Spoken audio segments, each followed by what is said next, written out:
신앙의 동지 여러분 안녕하십니까? 서정교회 최영석 목사입니다. 오늘 여러분과 함께 은혜를 나누고 싶은 말씀은 구약성경 학개서 1장 8절로 11절 말씀입니다. 본문을 제가 봉독해 드리겠습니다. 나 만군의 여호와가 말하노니 너희는 자기의 소유를 살펴볼지니라. 너희는 산에 올라가서 나무를 가져다가 전을 건축하라.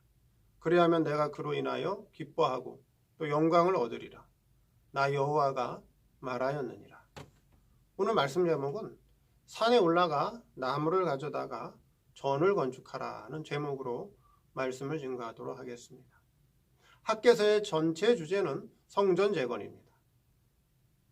바벨론에 의해서 멸망당했던 이스라엘은 바벨론 왕 고레스의 마음을 하나님께서 감동시키셔서 이스라엘 백성을 본국으로 포로 귀환하게 해줍니다. 그리고 성전을 재건하라고 명령을 합니다. 그래서 포로에서 돌아왔던 이스라엘 백성들이 성전을 재건하다가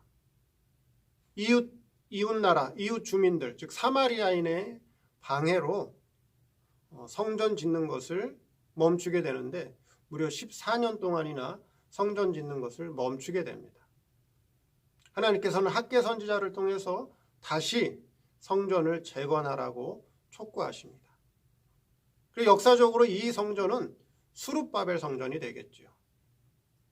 그리고 산에 올라가서 이 산은 역사적으로는 헬몬산을 말씀하는 것이고 여기서 나무를 가져다가 하는 이 나무는 백향목과 잣나무를 말씀하고 있습니다. 그럼 오늘 본문을 통해서 산에 올라가서 나무를 가져다가 전을 건축하는 것이 오늘 신앙적으로 우리에게 무엇을 말씀하시는지 한번 살펴보도록 하겠습니다. 첫째, 산에 올라가라 하는 것입니다. 자, 역사적으로는 헬몬산입니다. 그럼 오늘 성도들에게 있어서 신앙적으로 산에 올라가는 것은 어떤 의미가 될까 하는 것이죠. 우리 성도들이 신앙적으로 올라가야 되는 그 산을 바로 알아야겠죠. 자, 예수님과 함께 산에 올라가면 성전 지을 재료가 있습니다. 마태복음 5장 1절 2절에 보니까 예수께서 무리를 보시고 산에 올라가 앉으시니 제자들이 나아온지라 입을 열어 가르쳐 가라사대. 예수님께서 산에 올라가자 제자들이 따라옵니다. 그리고 예수님께서는 제자들에게 산상보훈을 말씀해 주시죠. 즉 팔복에 대해 말씀해 주셨는데 그것이 바로 성전 지을 재료라고 하는 것입니다. 즉 신령한 산에 올라가야 성전 지을 재료가 있다라고 하는 것이죠. 그럼 신령한 산에는 어떻게 올라가느냐? 신령한 산에는 어떻게 들어가느냐 하는 것이죠. 그 방법을 시편 기자가 말씀해 주셨는데요.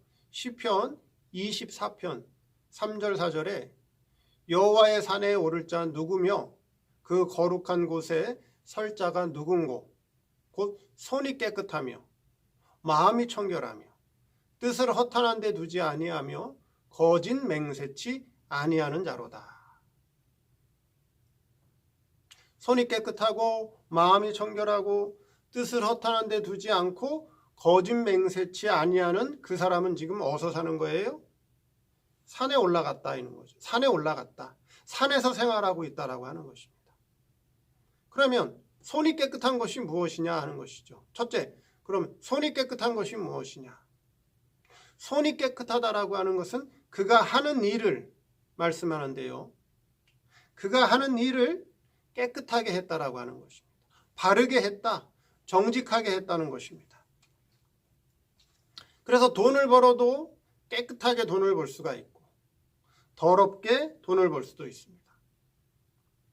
바르게 정직하게 정도를 통해서 버는 돈은 깨끗한 돈이요. 그것이 성전을 짓는 재료가 된다라고 하는 것입니다. 그러나 더러운 돈을 벌 때는 법을 어겨야 되고 도덕을 어겨야 되고 양심을 속여야 됩니다. 돈 버는 자체가 더러워진다는 것입니다. 또한 그 사람의 마음과 신앙도 점점 어두워지게 됩니다. 세상에는 많은 직업이 있는데 성도들은 어떤 직업을 선택해야 될까요? 첫째, 신앙생활에 방해를 받거나 지장이 없는 그런 직장을 얻어야겠죠. 두 번째, 이 사회와 많은 사람들에게 유익을 주는 순기능적인 일을 하는 것이 좋겠죠.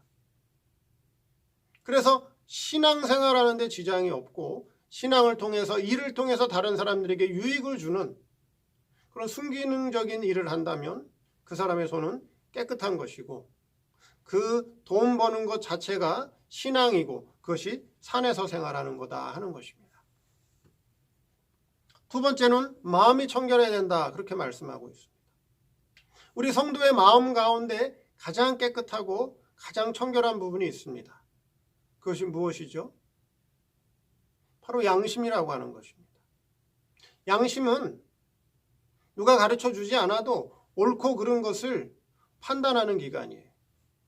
그래서 그 사람, 어떤 사람이든 다 양심이 있는데 그 사람에게 있어서 가장 밝은 부분, 가장 옳은 것을 알려주는 부분이 바로 양심이라고 하는 것입니다. 근데 그 양심 생활을 제대로 하지 못하면, 양심을 지키지 않으면 믿음이 깨진다고 말씀하고 있습니다. 디모데전서 1장 19절에 믿음과 착한 양심을 가지라. 어떤 이들이 이 양심을 버렸고 그 믿음에 관하여는 파선하였느니라. 그래서 일을 할 때 그 마음도 깨끗해야 된다 하는 것입니다. 양심을 바로 지키고 양심을 바로 쓰라는 것입니다. 근데 오늘날 한국 사회가 어때요? 양심을 강조하고 양심을 바르게 지키는 사회가 되었나요? 양심이 점점 희미해지고 양심을 쓰지 않는 그런 사회가 되었나요? 그럼 교회는 어떤가요? 교회가 양심을 바로 쓰고 있나요? 성도들이 양심을 바로 지키고 있나요? 양심을 쓰고 양심을 바르게 지키는 자들도 물론 있지만 과거보다는 양심 생활을 하는 자들이, 그런 성도들이 점점점 줄어드는 시대가 되었다라고 하는 것입니다. 그래서 양심을 바르게 지키는 것, 자기 마음을 청결하게 양심을 바르게 지키는 것이 중요하다. 그래 베드로 사도는 뭐라 그랬죠? 선한 양심이 누굴 찾아가요?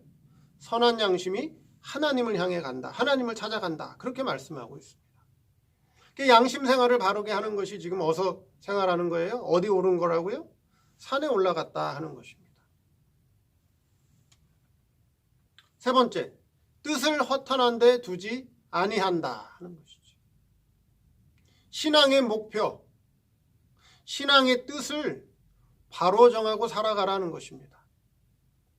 자기 분수를 알라고 하는 것이 자기 분수. 자기 분수를 알지 못하기 때문에 뜻을 허탄한 데 두고 살아간다라고 하는 것입니다. 오늘날 성도들이 신앙생활을 하는 데 있어서 말은 거창하게 합니다. 하나님을 위해서 한다. 복음을 위해서 한다. 선교를 위해서 한다. 그래서 교회를 크게 짓자. 교회를 아름답게 짓자. 말은 거창하게, 말은 좋은 뜻으로 하게 합니다. 그런데 그것이 과연 누구를 위한 것이냐 하는 거예요. 그것이 혹시 자기 이름을 드러내기 위해서 하는 게 아닌가? 그것이 자기를 자랑하고 자기의 업적을 광고하기 위해서 하는 것이 아니냐 하는 것이에요. 오늘날 성도들의 신앙이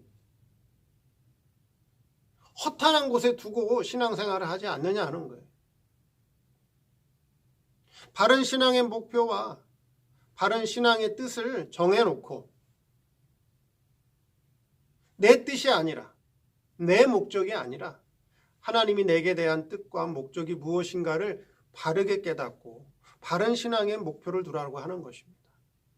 허탄한데, 없어질 것에, 참 무가치한 곳에 신앙의 목표를 두고 살지 말라는 것이죠. 뜻을 허탄한 데 두지 말아야 된다 하는 것입니다. 넷째, 산에 오르는 자는 넷째, 거짓 맹세치 아니하는 자로다 하는 것입니다. 거짓 맹세치 아니하는 자로다 그렇게 말씀하고 있죠. 거짓 맹세치 아니한다라고 하는 건 어떤 말씀이죠? 변하지 않고 변절하지 아니하고 자신이 맹세하는 것은 어떠한 손해가 나도 반드시 지키는 걸 말합니다. 다른 목표를 세웠으면 변하지 말라는 것입니다.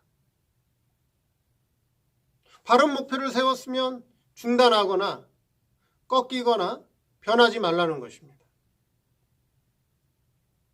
그래서 참으로 이 어려운 바른 길을 걸어가서 신앙의 정상에 올라갔는데 신앙의 정상에 올라갔던 사람들이 변질이 되는 사람들이 많이 있습니다.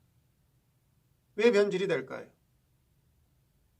그것은 환경이 바뀜으로 말미암아 그 사람의 중심과 목표도 중단이 되거나 변하게 된다라고 하는 것입니다. 그래서 아나무인이 되고 자기가 왕노릇합니다. 그래서 사람을 귀하게 보지 않고 사람을 우습게 본다라고 하는 거죠. 그래서 많은 성공자가 넘어지는 것은 자기만 귀하게 보고 남을 무시하기 때문에 넘어지게 되는 것입니다. 그래서 나 외에 다른 사람을 귀하게 볼 수 있는 눈이 있어야 된다라고 하는 것이죠. 그래서 이와 같이 손이 깨끗하고 마음이 청결하고 뜻을 허탄한 데 두지 아니하고 거짓 맹세치 아니하는 자는 현재 어디서 생활하는 거라고요? 그 사람이 바로 지금 산에서 생활하는 자다 하는 것입니다. 자, 산에 올라갔습니다. 산에 올라가서 나무를 가져다가 성전을 건축하라. 그렇게 말씀하고 있죠. 지난 시간에 노아의 방주의 재료는 잣나무였다. 오늘 본문에 나오는 성전 짓는 재료는 백향목과 잣나무입니다. 오늘 본문에는 성전을 지으라 그랬죠. 그건 눈에 보이는 유형적인 성전, 역사적으로는 수룹바벨 성전을 말씀하죠. 오늘 그럼 성도에게서 성전은 어떤 성전이죠? 심령 성전이죠. 고린도전서 3장 16절에 나오죠. 너희가 하나님의 성전인 것과 너희 안에 성신이 계신 것을 알지 못하느냐. 우리 자체가 우리 신앙 인격을 성전처럼 만들어가는 것이다 하는 것이죠. 심령 성전을 만들어가는 것이 성전을 짓는 거다. 근데 그 재료가 뭐라고요? 나무라고 말씀하고 있죠. 그 나무가 뭘까요? 그 나무는 진리를 말씀하죠. 백향목 나무의 특징을 들어서 잣나무라고 하는 나무의 특징을 들어서 진리가 그와 같은 성격을 가지고 있다. 곱게 자란다. 휘어지지 않는다. 단단해서 벌레가 먹지 않는다. 잘 썩지 않는다. 그게 바로 진리의 성격이라고 하는 것이죠. 그러면 본문에서 말하는 나무는 진리를 말하는데 그럼 어떤 진리를 말하느냐 하는 거죠. 어떤 진리를 가지고 있어야 심령 성전이 지어가느냐 하는 것입니다. 그래서 오늘 이 진리, 이 나무의 진리는 뭘 말씀하고 있느냐. 첫째, 예수 그리스도의 십자가 구속의 은혜를 깨닫는 것이 바로 신앙의 기초를 놓는 것이다 하는 것입니다. 예수 그리스도의 십자가 구속의 은혜를 깨닫는 것이 성전 짓는 기초다 하는 것입니다. 구속의 은혜, 구원받았다라고 하는 그 은혜를 확실히 깨달아야 한다라고 하는 것입니다. 근데 오늘날 많은 성도들이 교회를 다니면서 구원받았다라고 하는 확신을 깨닫지 못하고 구원받기 위해 교회 다니는 사람, 천국 가기 위해 교회 다니는 사람, 심지어 어떤 사람은 죽어서 천국 가면 좋고 없으면 말고 그냥 다만 신앙생활 잘해서 예수 잘 믿어서 세상에서 복받고 세상에서 잘되고 세상에서 성공하기 위해서 교회 다니는 사람, 자신이 구원 얻었다라고 하는 그런 확신, 그런 은혜를 깨닫지 못하고 교회 다니는 사람들이 많이 있다라고 하는 거예요. 그래서 성전 짓는 기초가 되는 이 나무, 이 진리가 뭐냐? 즉 예수 그리스도의 십자가 구속의 은혜를 확실히 깨닫는 것이다 하는 거예요. 여러분 마가복음 5장에 가보면 12해 동안 혈루증으로 고생하는 여자가 나오죠.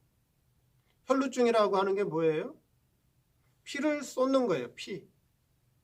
피를 쏟기 때문에 잉태를 하지 못해요. 새 생명을 갖지 못합니다. 이 여자는 계속 피를 쏟아요.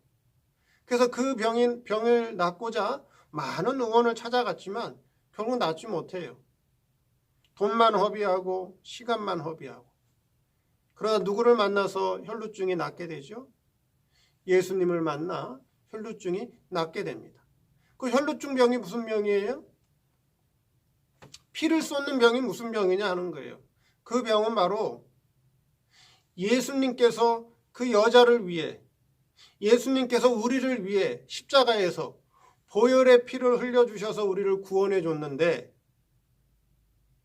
그 구원의 은혜를 깨닫지 못하고 그 보혈의 피를 쏟아버리는 것이 바로 혈루증이라고 하는 거예요.